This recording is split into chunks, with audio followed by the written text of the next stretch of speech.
তা মা, তুমি তো দেখতে বেশ ভালোই সুন্দর আছো। হ্যাঁ, আমি তো দেখতে এমনিও অনেক সুন্দর, খালি নাকটা একটু বেঁকা আর দাঁতগুলো একটু বড় আর দেখতে একটু সম্বন আর গালের মধ্যে একটা তিল আছে, না হলে তো আমি অনেক এই সুন্দর। মনা, তুই এসব কি বলছিস? আর একটা কথা বললি না তাহলে দেখি সবাই যাওয়ার পর কি করি তোর। তা মা, এত গরমে শাড়ি পরে কি দরকার ছিল? চুড়িদার পরলেই হতো। আমি মাকে বলেছিলাম যে শাড়ি পরবো না, দেখলা তো মা, আমি তোমাকে বললাম যে শাড়ি পরবো না, চুড়িদার পরলেই হবে, তুমি বেশি বেশি করো।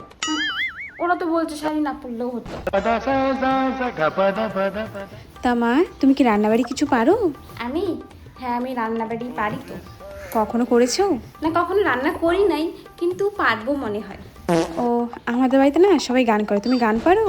গান? হ্যাঁ, আমি তো গান পারি। তাহলে একটা গান করো শুনি। গান করবো একটা? মা তাহলে একটা গান করি। কর।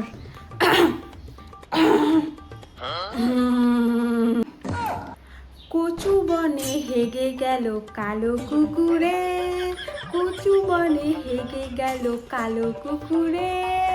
এই, এটা কেমন মেয়ে? পাগলি নাকি? এ দিদি, এ কাকে নিয়ে আসছেন? আপনার মেয়ে আমার পাগলি নাকি? আগে তো জানতাম না। কি খারাপ আছে এতে?